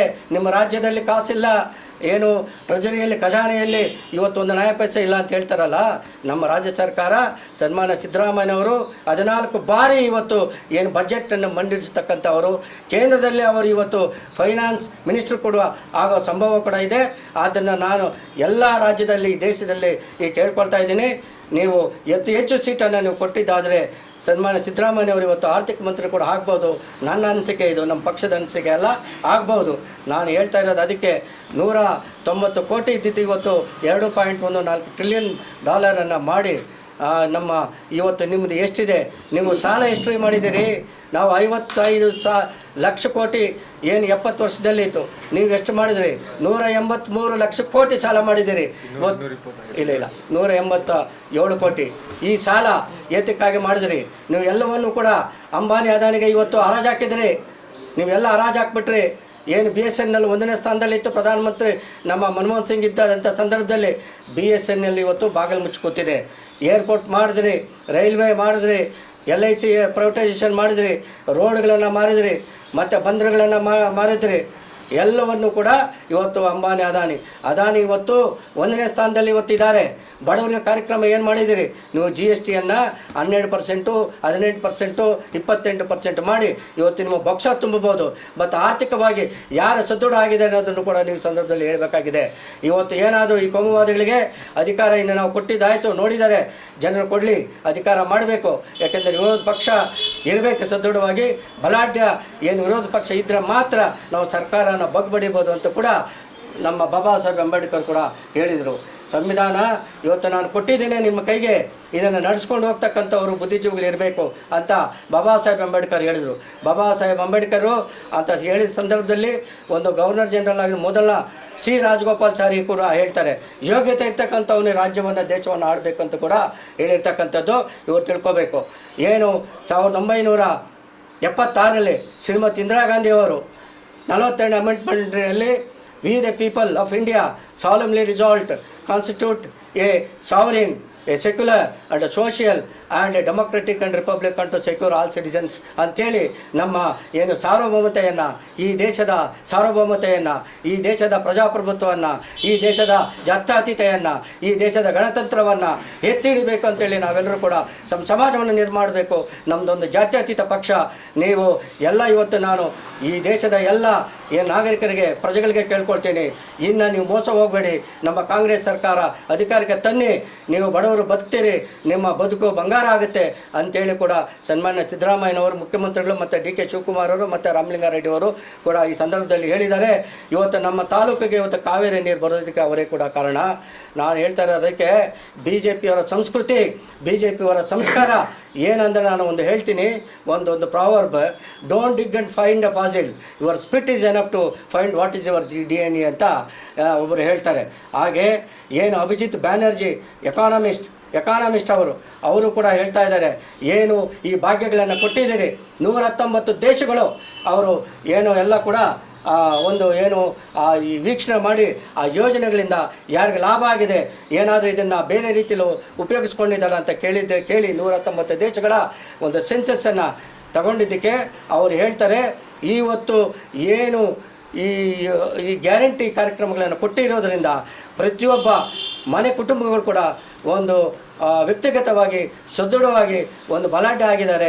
ಈ ದೇಶ ಕೂಡ ಆರ್ಥಿಕವಾಗಿ ಅಭಿವೃದ್ಧಿ ಆಗುತ್ತೆ ಅಂತೇಳಿ ನಾನು ಹೇಳ್ತಾ ಇರೋದು. ಅಭಿಜಿತ್ ಬ್ಯಾನರ್ಜಿ ಇವತ್ತು ನೋಬೆಲ್ ಪ್ರೈಸ್ ಬಂದಿರತಕ್ಕಂಥವ್ರು ಹೇಳ್ತಾರೆ, ಅವರು ಹೇಳ್ತಾರೆ, ನಮ್ಮ BJPಯಲ್ಲಿ ಇವರು ಇದ್ದಾರಲ್ಲ, ಏನು ಈ ತಲೆ ಇಲ್ಲದೆ ಇರೋರು, ಈ ತಲೆಯಲ್ಲಿ ಓವರ್ ಟ್ಯಾಂಕಲ್ಲಿ ನೀರಿದ್ದರೆ ಮಾತ್ರ ನೆಲ್ಲಿಯಲ್ಲಿ ಬರೋದು, ಬಾಯಿಗೆ ಬಂದಿದ್ದೆ ಈ ಬಸ್ ಸ್ಟ್ಯಾಂಡ್ಗಳಲ್ಲಿ ನಿಂತ್ಕೊಂಡು ಹೇಳೋದು ಏನು, ಇಲ್ಲಪ್ಪ ಮೋದಿ ಇವರೇ ನಿಂತ್ಕೊಂಡ್ಬಿಡ್ಬೋದಲ್ಲ, ಮೋದಿಜಿಯವರೇ 28 ಕ್ಷೇತ್ರಗಳಲ್ಲಿ ನಿಂತ್ಕೊಬೋದಲ್ಲ. ಮೋದಿ ಅಲ್ಲ, ಇಲ್ಲಿ ಬುದ್ಧಿವಂತರನ್ನ, ತಿಳುವಳಿಕೆ ಇರ್ತಕ್ಕಂಥವ್ರನ್ನ, ಸಂವಿಧಾನ ಗೊತ್ತಿರ್ತಕ್ಕಂಥವ್ರನ್ನ ನಾವು ಇವತ್ತು ಗೆಲ್ಲಿಸಬೇಕಾಗಿದೆ. ಆದ್ದರಿಂದ ನಮಗೆ ಇವತ್ತು ಏನು ಈ BJP ಸರ್ಕಾರ ತೊಲಗಿ ಇವತ್ತು ನಮ್ಮ DK ಸುರೇಶ್ ಅವರು ಇವತ್ತು ಬೆಂಗಳೂರು ಗ್ರಾಮಾಂತರದಲ್ಲಿ ಇವತ್ತು ನಮ್ಮ ಒಬ್ಬರು ಡಾಕ್ಟರ್ ಮಂಜುನಾಥ್ ಅವರನ್ನು ಕಣದಲ್ಲಿ BJP ನಿಲ್ಲಿಸಿದ್ದಾರೆ. ನಿಲ್ಲಿ, ಯಾಕೆಂದರೆ ಏನು ಈ ಒಂದು ಪ್ರಜಾಪ್ರಭುತ್ವದಲ್ಲಿ ಯಾರು ಬೇಕಾದರೂ ನಿಂತ್ಕೋಬೋದು. ನಾನು ಕೇಳೋದಿಷ್ಟೇ, ಅವರು ಒಳ್ಳೆ ಡಾಕ್ಟ್ರು ಆಗಿದ್ದಾರೆ, ಒಳ್ಳೆ ಸೇವೆ ಮಾಡಿದ್ದಾರೆ. ಸನ್ಮಾನ್ಯ ಸಿದ್ದರಾಮಯ್ಯನವರು 7 ವರ್ಷಗಳ ಕಾಲ ಅವರಿಗೆ ಎಕ್ಸ್ಟೆನ್ಷನ್ ಕೊಟ್ಟರು, ಏನು ಸರ್ವಿಸ್ ಮಾಡಲಿ ಅಂತ, 65-67 ವರ್ಷದವರೆಗೂ ಕೂಡ ಸೇವೆ ಮಾಡಿದ್ದಾರೆ. ಇವರಿಗಿಂತ ಹಿಂದೆ ಒಬ್ಬರು ನಂದನ್ ಪ್ರಭುದೇವನ್ ಅಂತ ಮರ್ತಿದ್ದೀನಿ, ಅವರು ಏನು ವಿಕ್ಟೋರಿಯಾ ಹಾಸ್ಪಿಟ್ಲಲ್ಲಿ ಹಳೆ ಬಿಲ್ಡಿಂಗನ್ನು ಶಿಫ್ಟ್ ಮಾಡಿ ಬನ್ನೇರುಘಟ್ಟ ರಸ್ತೆಯಲ್ಲಿ ದೊಡ್ಡ ಕಾಂಪ್ಲೆಕ್ಸ್ ಜಯದೇವ ಹಾಸ್ಪಿಟ್ಲನ್ನು ಮಾಡಿ ಇವರಿಗಿಂತ ಈಚೆ ಕೆಲಸ ಆ ಡಾಕ್ಟರ್ ಮಾಡಿದರು. ನಂತರ ನಮ್ಮ ಡಾಕ್ಟರ್ ಮಂಜುನಾಥ್ ಅವರು ಬಂದಿದ್ದು, ಒಳ್ಳೆ ಸೇವೆ ಮಾಡಿದ್ದಾರೆ. ಏಕೆಂದರೆ ಅವರು ರಾಜಕೀಯ ಅನುಭವ ಅವರಿಗೆ ಇಲ್ಲ. ಗಲ್ಲಿಯಲ್ಲಿ ಏನಿದೆ ಅಂತ ನಮ್ಮ ಧೀಮಂತ ನಾಯಕ DK ಸುರೇಶ್ ಅವರಿಗೆ ಇವತ್ತು ನಾವೆಲ್ಲ ಮತವನ್ನು ಕೊಟ್ಟು ಯಾವ ಗ್ರಾಮದಲ್ಲಿ ಕೂಡ ಯಾರು ಅನ್ನೋದು ಕೂಡ ಪ್ರತಿಯೊಬ್ಬ ಕಾರ್ಯಕರ್ತನ ಗುರುತಿಸಿ ಸೇವೆಯನ್ನು ಸಲ್ಲಿಸ್ತಾ ಇದ್ದಾರೆ.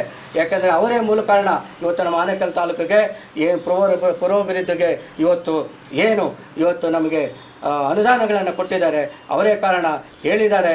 ಈಗ ನಮ್ಮ ಆನೇಕಲ್ಲಾದ್ಯಂತ 280 ಗ್ರಾಮಗಳಿಗೂ ಕೂಡ ಈ 5 ವರ್ಷದೊಳಗಡೆ ಕಾವೇರಿ ನೀರನ್ನು ಪ್ರತಿ ನಲ್ಲಿ ಮೂಲಕ ಪ್ರತಿಯೊಂದು ಗ್ರಾಮಗಳಿಗೆ ಕೊಡ್ತಾರೆ ಅಂತ ಹೇಳಿದ್ದಾರೆ. ಈ ಒಂದು ಸುಳ್ಳು ಭರವಸೆಗಳಿಗೆ ನೀವು ಬೆಲೆ ಕೊಡಬೇಡಿ. ಇವತ್ತು ಕೋಮುವಾದಿಗಳು ಇವತ್ತು ಕೇಸರಿ ಧ್ವಜವನ್ನು ಇಟ್ಕೊಂಡು ಅವರು ಶಾಲೆಗಳಲ್ಲೂ ಕೂಡ ಮೊನ್ನೆ ಎಲ್ಲ ನಿಮಗೆಲ್ಲ ಗೊತ್ತಿದೆ, ಪಠ್ಯ ಪುಸ್ತಕಗಳನ್ನು ಕೂಡ ಬದಲಾವಣೆ ಮಾಡಿದ್ರು. ನಾನು ಹೇಳೋದಿಷ್ಟೇ, ಏನು ಕೇಸರಿ ಧ್ವಜ ಹಾಕಿರ್ತಕ್ಕಂಥವರು ಮನೆ ಮಠ ಬಿಟ್ಟಿರಬೇಕು, ಸಾಂಸಾರಿಕ ಜೀವನ ಇರಬಾರ್ದು, ಸರ್ವಸಂಗ ಪರಿತ್ಯಾಗ ಮಾಡಿರ್ತಕ್ಕಂಥವ್ರು ಮಾತ್ರ ಕೇಸರಿ ಶಾಲನ್ನು ಹಾಕಬೇಕು. ಇವರು ಜಾತಿಗಳ ನಡುವೆ ಧರ್ಮಗಳ ನಡುವೆ ಇವತ್ತು ಅಡ್ಡಗೋಡೆ ನಿರ್ಮಾಣ ಮಾಡಿ ಈ ಜಾತ್ಯತೀತೆಯನ್ನು, ಈ ಸಂವಿಧಾನವನ್ನೇ ಬದಲಾವಣೆ ಮಾಡಬೇಕು, ನಮಗೆ 400 ಸೀಟ್ ಬಂದರೆ ಅಂತ ಹೇಳಿದ್ದಾರೆ. ದಯವಿಟ್ಟು ನೀವು ಅವಕಾಶ ಕೊಡಬೇಡಿ.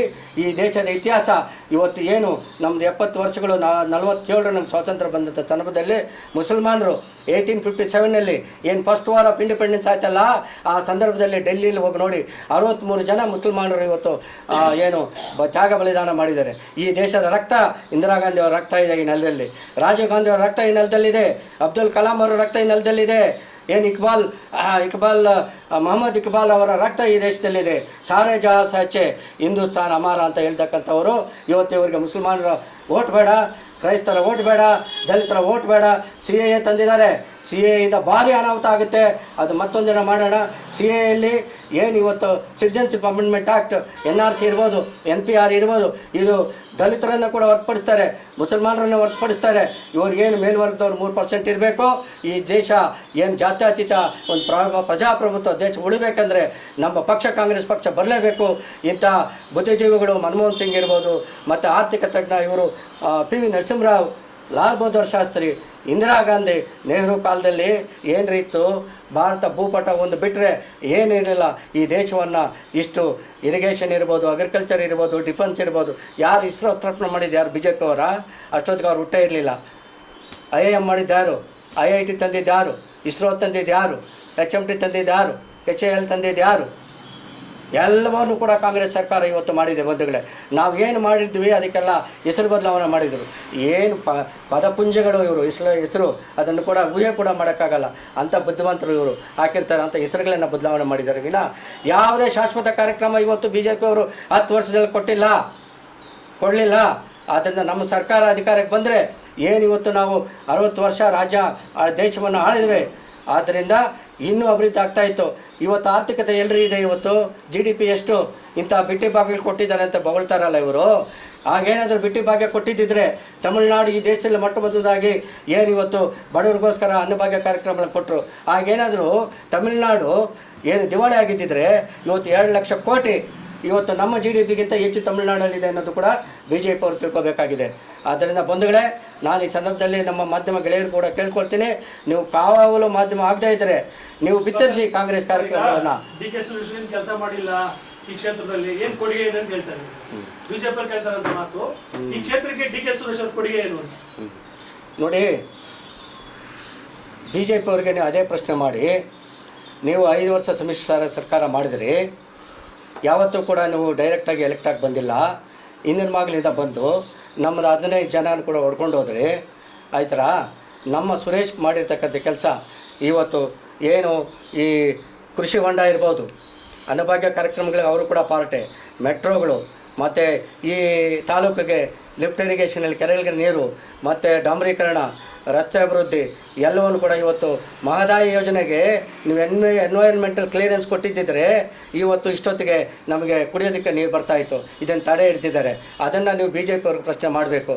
ಅವ್ರು ಮಾಡಿರ್ತಕ್ಕಂಥ ಕೆಲಸ DK ಸುರೇಶ್ ಒಬ್ಬ ಪಂಚಾಯತ್ ಮೆಂಬರಾಗಿ ಕೆಲಸ ಮಾಡ್ತಾಯಿದ್ದಾರೆ. ಅವ್ರು ಯಾವತ್ತೂ ಕೂಡ ನಾನು ಪಾರ್ಲಿಮೆಂಟ್ ಮೆಂಬರ್ ಅಂತ ಕೂಡ ಹೇಳಿಲ್ಲ. ನಮ್ಮ ಪಾರ್ಲಿಮೆಂಟಲ್ಲಿ ಅವ್ರಿಗೆ ಪ್ರಶಸ್ತಿ ಕೂಡ ಕೊಟ್ಟರು BJP ಸರ್ಕಾರ. ಅದನ್ನು ಕೂಡ ನೀವು ತಿಳ್ಕೊಬೇಕಾಗಿದೆ. BJP ಅವರು ಬಂದು ಮತ್ತು ನಮ್ಮ ಸನ್ಮಾನ್ಯ ನಾರಾಯಣ ಸ್ವಾಮಿ ಅವರು 18 ವರ್ಷ ಇದ್ರಲ್ಲ, ಯಾವ ಶಾಶ್ವತವಾದಂಥ ಯೋಜನೆಗಳನ್ನು ಕೊಟ್ಟಿದ್ದಾರೆ ಅದನ್ನು BJP ಅವರು ಹೇಳಬೇಕು. ನಮ್ಮ DK ಸುರೇಶ್ ಮನೆ ಪ್ರತಿಯೊಂದು ಗ್ರಾಮದಲ್ಲಿ, ಪ್ರತಿಯೊಂದು ಗಲ್ಲಿಯಲ್ಲಿ ಎಲ್ಲ ಕೂಡ ಮತ್ತು ವಾಟರ್ ಪ್ಲ್ಯಾಂಟ್ಸ್ ಕೂಡ ಕೊಟ್ಟಿದ್ದಾರೆ. ಏನು ಶುದ್ಧ ಕುಡಿಯುವ ನೀರಿನ ಘಟಕಗಳಿರ್ಬೋದು, ಇನ್ನು ಅನೇಕ ಕಾರ್ಯಕ್ರಮಗಳು, ಏನು ಸವಲತ್ತುಗಳು ಬರುತ್ತೆ. 1500 ಕೋಟಿ ಕೆಲಸ ಇವತ್ತು ಆನೇಕಲ್ ತಾಲೂಕಿಗೆ ಆಗಿದೆ. ಈಗ ನಮ್ಮ ಸರ್ಕಾರ ಇರೋದ್ರಿಂದ ಇನ್ನೂ 1000 ಕೋಟಿ ಯೋಜನೆಗಳನ್ನು ತರ್ತಾರೆ. ಅದನ್ನು ಬೊಮ್ಮಸಂದ್ರಿಕೆ ಮೆಟ್ರೋ ನಿಲ್ಲಿಸಿದ್ರು ಸನ್ಮಾನ್ಯ ಕುಮಾರಸ್ವಾಮಿ ಅವರು, ಅದನ್ನು ಈಗ ಎಕ್ಸ್ಟೆನ್ಷನ್ ಮಾಡಿದ್ದಾರೆ. ಇವೆಲ್ಲ ಸುಲಭದ ಕೆಲಸ ಅಲ್ಲ. ಮತ್ತೆ ಇನ್ನೊಂದು ಮಾತು ಹೇಳ್ತೀನಿ, ಏನು ಮಾಡಿದ್ದಾರೆ ಅಂದ್ರಲ್ಲ, DK ಸುರೇಶ್ ರವರು ನಮ್ಮ ಮಲ್ಲಿಕಾರ್ಜುನ್ ಖರ್ಗೆ ಅವರು ಅಲ್ಲಿ ಕಾರ್ಮಿಕ ಮಂತ್ರಿ ಆಗಿದ್ದರು ಮತ್ತು ರೈಲ್ವೆ ಸಚಿವರು ಕೂಡ ಆಗಿದ್ದರು. ಕಾರ್ಮಿಕ ಮಂತ್ರಿ ಆಗಿದ್ದಾಗ ನಮ್ಮ ಇಗ್ಲೂರ್ ಹತ್ರ ESI ಹಾಸ್ಪಿಟಲ್ಲು ಮತ್ತು ಇದು ಏನು ಇನ್ನೊಂದು ಇದಕ್ಕೆ ಕಾಲೇಜು ಪಾಲಿಟೆಕ್ನಿಕ್ಕು ತರ್ತೀವಿ ಎಸ್ ಹಾಸ್ಪಿಟ್ಲು. ಅದನ್ನು ಏನು ಬಿ ಜೆ ಪಿ ಸರ್ಕಾರ ಬಂದಾಗ ಮೂಲೆ ಗುಂಪು ಮಾಡಿ ಬಿಸಾಕಿದ್ರು. ಅದೇ ಡಿ ಕೆ ಸುರೇಶ್ ಅವ್ರ ಬಾಯಲ್ಲಿ ಬಂದಿರತಕ್ಕಂಥ ಮಾತು ಹೇಳ್ತೀನಿ, ನಾನು ಫೈಲ್ ಎತ್ಕೊಂಡು ಕೇಂದ್ರದಲ್ಲಿ ಎಲ್ಲ ಇಲಾಖೆಗಳನ್ನ ತಿರುಗಿ ಅದನ್ನು ಮಂಜೂರು ಮಾಡಿಸಿ ಬಂದವನು ನಾನು ಅಂತ ಹೇಳಿ ಇದಕ್ಕೆ ಮೂಲ ಕಾರಣ ನಮ್ಮ AICC ಅಧ್ಯಕ್ಷರು. ಹಾಗಾಗಿ ಮಾಡಿರ್ತಕ್ಕಂಥದ್ದು ಏನು ಹಲವಾರು ಕೆಲಸಗಳು ಅದಕ್ಕೆ ಎಣಿಕೆ ಮಾಡೋಕ್ಕಾಗಲ್ಲ, ಒಂದ ಎರಡ, ಇವ್ರು ಯಾವುದಾದ್ರೂ ಒಂದು ತೋರಿಸಲಿ, ನಾವು 100 ಹೇಳ್ತೀವಿ. ಹೃದಯವಂತರ ಮುಂದೆ ಬಂಡೆ ಹೊಡೆದು ಅಂತ ಹೇಳ್ತಾರೆ. ಹೃದಯವನ್ನು ಶಸ್ತ್ರಚಿಕಿತ್ಸೆ ಮಾಡೋದಕ್ಕೆ ಒಳ್ಳೆ ಡಾಕ್ಟ್ರು. ಬಂಡೆ ಕರಗಲ್ಲ, ಅದು ಶಿಲೆ ಆಗುತ್ತೆ, ಆಯಿತಾ, ಚೂರು ಚೂರು ಆಗಲ್ಲ, ಅದನ್ನು ಕೆತ್ತಿದರೆ ಅದು ಶಿಲೆ ಆಗುತ್ತೆ ಅನ್ನೋದು ಕೂಡ ನಮ್ಮ ಎಲ್ಲರಿಗೂ ಕೂಡ ಗೊತ್ತಿದೆ. ನಾನು ಹೇಳ್ತಾ ಇರೋದು ನೋಡಿ, ಈಗ ಇಂದಿರಾ ಗಾಂಧಿ ಕಾಲದಿಂದ ಹಿಡ್ಕೊಂಡು ಈಶಾನ್ಯ ಭಾರತಕ್ಕೆ ಪ್ರವಾಸ ಹೋಗಿದ್ದ ಸಂದರ್ಭದಲ್ಲಿ ಇನ್ನು ವಾರದಲ್ಲಿ ಅವ್ರಿಗೇನು 6th ಸೆನ್ಸ್ ಗೊತ್ತಾಯ್ತನೋ, ನನ್ನ ಈಶಾನ್ಯ ಭಾರತದಲ್ಲಿ ಏನು ಒಂದು ಪ್ರಚಾರ ಮಾಡಿದಂಥ ಸಂದರ್ಭದಲ್ಲಿ ಅವ್ರು ಹೇಳ್ತಾರೆ ಏನು, I spent my all of my life in the service of the people, when I die ಈ every drop of my blood that will invigorate India and strengthen it ಅಂತೇಳಿ ಶ್ರೀಮತಿ ಇಂದಿರಾ ಗಾಂಧಿ ಹೇಳಿ ಒಂದೇ ಒಂದು ವಾರದಲ್ಲಿ 3-4 ದಿನದಲ್ಲಿ ಅವರು ದೇಹವನ್ನು ಬಲಿದಾನ ಮಾಡಿದ್ರು ಈ ದೇಶಕ್ಕೆ. ನಿಮ್ಗೆ ಒಳ್ಳೆಯದಾಗೋದಿಲ್ಲ. ಯಾರು ಇವರ ನೆಹರು ಇರ್ಬೋದು, ಶ್ರೀಮತಿ ಇಂದಿರಾ ಗಾಂಧಿ ಇರ್ಬೋದು, ರಾಹುಲ್ ಗಾಂಧಿ ಬಗ್ಗೆ, ರಾಜೀವ್ ಗಾಂಧಿ ಬಗ್ಗೆ ನೀವು ಮಾತಾಡೋದಕ್ಕೆ ನೈತಿಕತೆ ಇಲ್ಲ. ಈ ದೇಶ ಇಷ್ಟು ಅಭಿವೃದ್ಧಿ ಆಗೋದಕ್ಕೆ ಕಾರಣ ಕಾಂಗ್ರೆಸ್ ಭದ್ರ ಬುನಾದಿ ಹಾಕಿತ್ತು. ಆದ್ದರಿಂದ ನೀವು ಬಂದು ಎಲ್ಲ ಹಾಳು ಮಾಡಿದ್ದೀರಿ. ಯಾಕೆ ನೀವೆಲ್ಲ ನಮ್ಮ ಸಂಸ್ಥೆಗಳನ್ನೆಲ್ಲ, ಕೇಂದ್ರ ಸರ್ಕಾರದ ಸ್ವಾಯತ್ತ ಸಂಸ್ಥೆಗಳನ್ನು ಎಲ್ಲ ನೀವು ಅದಾನಿ, ಅಂಬಾನಿ, ನಿಖಿಲ್ ಜೋಕ್ಸಿ ಎಂಥವ್ರಿಗೆ ನೀವು ಇಂಥವ್ರಿಗೆಲ್ಲ ಮಾರಿದ್ದೀರಲ್ಲ, ರೈತರಿಗೆ ಏನಾದರೂ ಮಾಡಿದಿರಾ? ಒಂದು ನಯ ಪೈಸೆ ನೀವು ಏನು ಮನ್ನಾ ಮಾಡಿದಿರೇನ್ರಿ? ಇವತ್ತು ರೈತ ಈ ದೇಶದ ಬೆನ್ನೆಲುಬು. ನಾವು ಇವತ್ತು ಕಾರ್ಮಿಕರ ಕೂಡ ಈ ದೇಶದ ಬೆನ್ನೆಲುಬು.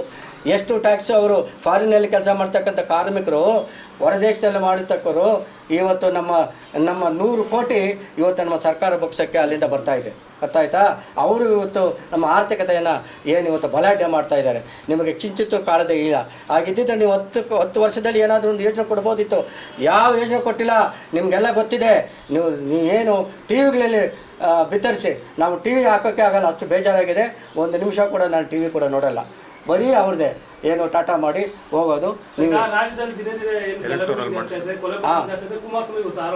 ಏನು ಹೇಳಿ, ರಾಜ್ಯದಲ್ಲಿ ಕಾಂಗ್ರೆಸ್ ಸರ್ಕಾರ ಬಂದ್ಮೇಲೆ ದಿನನಿತ್ಯ ದಲಿತರ ಮೇಲೆ, ಬಡವರ ಮೇಲೆ, ಮಕ್ಕಳ ಮೇಲೆ ದೌರ್ಜನ್ಯ ಪ್ರಕರಣಗಳು, ಕೊಲೆ ಪ್ರಕರಣಗಳು ಹೆಚ್ಚಾಗ್ತಾ ಇದೆ.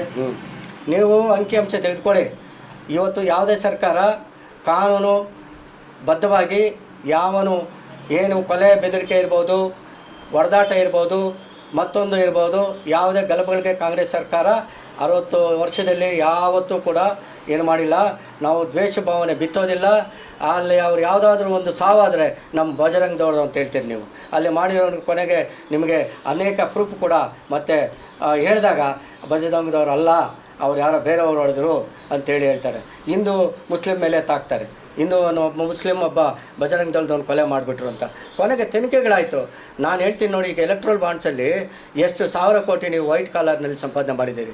ಅದನ್ನು ಏತಕ್ಕೆ ಸುಪ್ರೀಂ ಕೋರ್ಟ್ ಚೀಮಾರಿ ಹಾಕಿದ ಮೇಲೆ ನೀವು ಚುನಾವಣಾ ಬಾಂಡನ್ನು ಕೊಡಬಾರ್ದು ಅಂತ SBIಗೆ ಡೈರೆಕ್ಷನ್ ಕೊಡ್ತು ಯಾರು ಸುಪ್ರೀಂ ಕೋರ್ಟು. ಹಾಗಾಗಿ ಇವತ್ತು ಅವ್ರಿಗೆ ಇದು ದೊಡ್ಡ ಹಗರಣ ಪ್ರಪಂಚದಲ್ಲಿ ಎಲೆಕ್ಟ್ರಲ್ ಬಾಂಡ್ಸ್.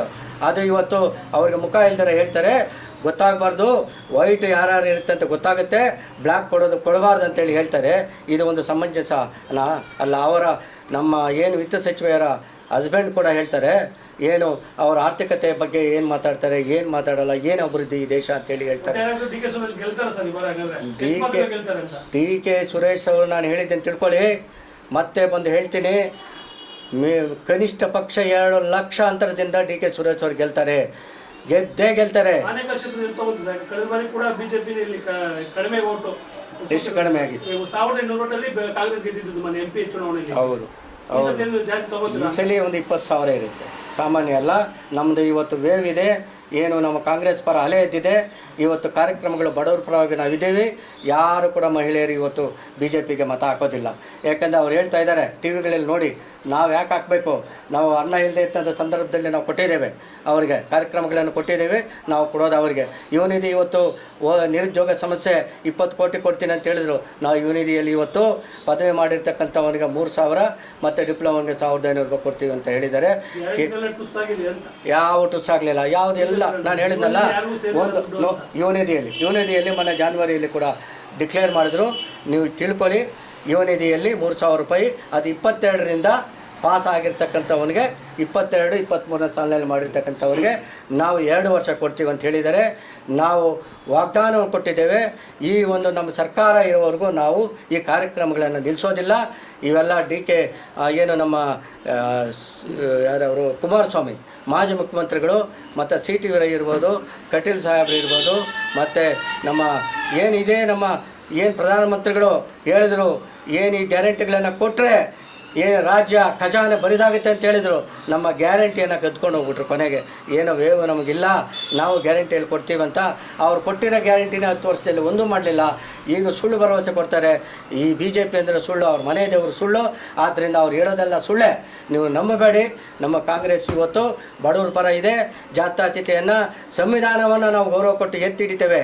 ಸಂವಿಧಾನ ಇವತ್ತು ದೇಶದ ಭಗವದ್ಗೀತೆ ಇರ್ತಕ್ಕಂಥ ಸಂವಿಧಾನ. ಈ ಸಂವಿಧಾನವನ್ನು ನಾವು ಕಾಪಾಡಬೇಕಾಗಿದೆ. ಆದ್ದರಿಂದ ನಾವು ಪ್ರಜಾಪ್ರಭುತ್ವಕ್ಕೆ ಬೆಲೆ ಕೊಡ್ತೀವಿ. ಈ ದೇಶದ ನಾಯಕ ಪ್ರಜಾಪ್ರಭುತ್ವ, ಈ ದೇಶದ ನಾಯಕ ಸಂವಿಧಾನ. ಆದ್ದರಿಂದ ನಾವು ಇವತ್ತು ಈ ನಮ್ಮ ನಾಡು ಇವತ್ತು ಕುವೆಂಪು ನಾಡು, ನಮ್ಮ ನಾಡು ಇವತ್ತು ಅಬ್ದುಲ್ ಕಲಾಂ ನಾಡು, ನಮ್ಮ ನಾಡು ಇವತ್ತು ಏನು ಈ ನಾರಾಯಣ ಗುರು ನಾಡು, ಹೀಗೆ ಹಲವಾರು ಹೇಳ್ಬೋದು ನಾವು. ಆದ್ದರಿಂದ ಯಾವುದೇ ಕೋಮು ಗಲಭೆಯನ್ನು ನಾವು ಎಬ್ಸೋದಿಲ್ಲ. ನೀವೇನಾದರೂ ಮಾಡಿದರೆ ನೀವೇ ಮಾಡಿಸಿರ್ತೀರಿ ಅಂತೇಳಿ ಈ ಸಂದರ್ಭದಲ್ಲಿ ನಾನು ಕೂಡ ಹೇಳಿ, ನಾನು ಎಲ್ಲ ನಮ್ಮ ಮಾಧ್ಯಮ ಗೆಳೆಯರಿಗೆ ನನ್ನ ಮಾತನ್ನು ಮುಗಿಸಿ ಇವತ್ತು ಹೌದು, ನಾವು ಭಾಗ್ಯಗಳು ಯಾಕೆ ತೋರಿಸ್ಬಾರ್ದು? ಬಡವರಿಗೆ ನಾವು ಕೊಟ್ಟಿದ್ದೀವಿ ಕಾರ್ಯಕ್ರಮ, ನೀವು ಕೊಟ್ಟಿರ್ತಕ್ಕಂಥ ಕಾರ್ಯಕ್ರಮ ತೆಗೆದುಕೊಂಡು ಹೋಗಿ ಇವತ್ತು ಸಾರ್ವಜನಿಕರು ಕೇಳಿ, ಯಾಕೆ ಕೊಡಬಾರ್ದು? ಬಡವರ ಪರ ಇವತ್ತು ದೇಶದ ಆರ್ಥಿಕತೆ ಇಲ್ಲ ಇವತ್ತು GDP ಹೆಚ್ಚಾಗೋದ ಕಾರಣ ಇವತ್ತು ಬಡವರಿಗೆ ಕೊಟ್ಟಿರ್ತಕ್ಕಂಥ ಕಾರ್ಯಕ್ರಮಗಳು. ಇವತ್ತು ನಾವು 2,000 ರೂಪಾಯಿ ಕೊಟ್ಟರೆ, 2,000 ರೂಪಾಯಿ ನಾವೇನಾದರೂ ಕೊಟ್ಟರೆ ತಗೊಳ್ತಾ ಇದ್ದಾರಲ್ಲ, ಅವನು ವ್ಯಾಪಾರಕ್ಕೆ ಹೋಗಿ ಇವತ್ತು ಮನೆಯಲ್ಲಿ ಏನು 200 ರೂಪಾಯಿ ಇವತ್ತು ಏನು ತೆಗೆದುಕೊಂಡು ಹೋದರೆ 36 ರೂಪಾಯಿ ನಾವು ಟ್ಯಾಕ್ಸ್ ಕಟ್ತಾ ಇದ್ದಾರೆ ಬಡವರಿಗೆ. ಇದು ಬಡವರ ಹಕ್ಕು. ಇದು ಅವಾಗ ನಾವು ಕೊಟ್ಟಿರ್ತಕ್ಕಂಥ ಭಿಕ್ಷೆ ಅಲ್ಲ, ಈಗಾಗಲೇ ನಿಮ್ಗೆ ಹೇಳಿದ್ದೀನಿ. ಆದ್ದರಿಂದ ನಾವು ನಿಲ್ಲಿಸೋದಿಲ್ಲ. ಇದೆಲ್ಲ ಬರೀ ಸುಳ್ಳು. ಈ ಕೋಮುವಾದಿಗಳಿಗೆ ಯಾರು ದಲಿತ ವರ್ಗ ಇರ್ಬೋದು, ಮುಸ್ಲಿಮ್ ಇರ್ಬೋದು, ಅಲ್ಪಸಂಖ್ಯಾತರ ಬಗ್ಗೆ ಇವ್ರಿಗೆ ಗೌರವ ಇಲ್ಲ. ಇವ್ರನ್ನೆಲ್ಲ ಸಿಹಿಯಲ್ಲಿ ಎಲ್ಲ ನಿಮ್ಮನ್ನು ಹೊರತುಪಡಿಸ್ತಾರೆ, ಇದನ್ನು ಜ್ಞಾಪಕ ಇಟ್ಕೊಳ್ಳಿ. ಆದ್ದರಿಂದ ನಾವು ಬಡವ್ರ ಪರ ಇದ್ದೇವೆ, ಈ ದೇಶದ ಪರವಾಗಿ ನಾವು ಕೆಲಸ ಮಾಡ್ತೇವೆ ಅಂಥೇಳಿ ಇವತ್ತು ನಮ್ಮ ಸನ್ಮಾನ್ಯ DK ಸುರೇಶ್ ಅವರು ಇವತ್ತು ಕಣದಲ್ಲಿದ್ದಾರೆ. 2 ಲಕ್ಷ ಮತದಿಂದ ಕೂಡ ಅವರು ಜೈಬೇರಿ ಬಾರಿಸ್ತಾರೆ. ಅಂಥವರು ಧೀಮಂತ ನಾಯಕರು ಹಿಂದೆ ಹುಟ್ಟಲ್ಲ, ಮುಂದೆ ಹುಟ್ಟೋದೇ ಇಲ್ಲ ಅಂಥೇಳಿ ನಾನು ಅವ್ರಿಗ್ಯಾರಿಗೂ ಕೂಡ ಅಂಜೋದಿಲ್ಲ. ಹಾಗಾಗಿ ಅವರು ಗೆದ್ದೇ ಗೆಲ್ತಾರೆ. ಈ ದೇಶ ನಮ್ಮ ಏನು ಗ್ರಾಮಾಂತರ ಬೆಂಗಳೂರು ಏನಿದೆ ಆ ಕ್ಷೇತ್ರ ಇವತ್ತು ಏನು ಒಳ್ಳೆ ಮಾದರಿ ಕ್ಷೇತ್ರವಾಗಿ ಮಾಡ್ತಾರೆ. ನಿಮ್ಮ ಮತ, ನಿಮ್ಮ ಬೆಂಬಲ ಎಲ್ಲದೂ ಕೂಡ ನಮ್ಮ ಕಾಂಗ್ರೆಸ್ ಪಕ್ಷಕ್ಕೆ ಇರಲಿ ಅಂತೇಳಿ ನಾನು ತಮ್ಮೆಲ್ಲ ಮನವಿ ಮಾಡಿಕೊಳ್ತಾ ನಾನು ಮಾತನ್ನು ಮುಗಿಸ್ತೇನೆ. ಜೈ ಹಿಂದ್. ಒಂದು ಮಹತ್ತರವಾದ ಚುನಾವಣೆ, ದೇಶದ ಭವಿಷ್ಯವನ್ನು ಬದಲಿಸುವಂತಹ ಒಂದು ಚುನಾವಣೆ. ಯಾಕಂದರೆ ಸುಳ್ಳುಗಳನ್ನು ಹೇಳಿಕೊಂಡು ಏನು ಈ BJPಯವರು ಅಧಿಕಾರಕ್ಕೆ ಬಂದು ಜನತೆಯನ್ನು ವಂಚಿಸಿ ಯಾವುದೇ ಒಂದು ವರ್ಗಕ್ಕಾಗಲಿ, ಯಾವುದೇ ಒಂದು ಕಾರ್ಮಿಕರಿಗಿರ್ಬೋದು, ಯುವಕರಿಗಿರ್ಬೋದು, ರೈತರಿಗಿರ್ಬೋದು, ಯಾವುದೇ ಒಂದು ಶಾಶ್ವತವಾದಂಥ ಒಂದು ಕೆಲಸಗಳನ್ನು ಮಾಡದೆ ಇವತ್ತು ಸಹ ಸುಳ್ಳು ಹೇಳಿಕೊಂಡು ಮತ್ತೆ ಚುನಾವಣೆಗೆ ಬಂದಿದ್ದಾರೆ. ಯಾವುದಾದರೂ ಇವರ ಆಡಳಿತಾವಧಿಯಲ್ಲಿ ಸಹಕಾರಿ ಸ್ವಾಮ್ಯದ ಒಂದು ಕಾರ್ಖಾನೆಯನ್ನಾದರೂ ಕಟ್ಟಿ ನಿರುದ್ಯೋಗ ಯುವಕರಿಗೆ ಏನಾದರೂ ಉದ್ಯೋಗ ಕೊಟ್ಟಿದ್ದಾರಾ? ಇಲ್ಲ. ಸುಮ್ಮನೆ ಕೋಮುವಾದವನ್ನು ಬೆಳೆಸೋದು, ಜಾತಿಗಳನ್ನು ಎತ್ಕೊಟ್ಟೋದು, ಚುನಾವಣಾ ಸಂದರ್ಭದಲ್ಲಿ ದ್ವೇಷವನ್ನು ಸಾಧಿಸೋದು, IT, ED ಇವುಗಳ ಮುಖಾಂತರ ರೈಡ್ ಮಾಡಿ ಎಲ್ಲರನ್ನ ಭಯ ಹುಟ್ಟಿಸುವಂತಹ ವಾತಾವರಣ ತರ್ತಾ ಇರ್ತಕ್ಕಂಥವರು ಈ BJPಯವರು. ಅವರು ಮತ್ತೆ ಇವತ್ತು ಅಧಿಕಾರ ಬೇಕು ಅಂತ ಇಲ್ಲ ಸಲ್ಲದ ಆರೋಪಗಳನ್ನು, ಸುಳ್ಳುಗಳನ್ನು ಹೇಳ್ಕೊಂಡು ಇವತ್ತು ಜನತೆ ಮುಂದೆ ಬರ್ತಾ ಇದ್ದಾರೆ. ಏನು ಕಾಂಗ್ರೆಸ್ನವರು ಇವತ್ತು ಕೊಟ್ಟಿರ್ತಕ್ಕಂಥ ಭಾಗ್ಯಗಳು ಇವಾಗ ಕೇಳಿದ್ರಿ, ಕೊಟ್ಟಿರ್ತಕ್ಕಂಥ ಭಾಗ್ಯಗಳು ಚುನಾವಣಾದ್ಯಂತ ನಿಲ್ಲಿಸ್ಬಿಡ್ತೀರ ಅಂತ.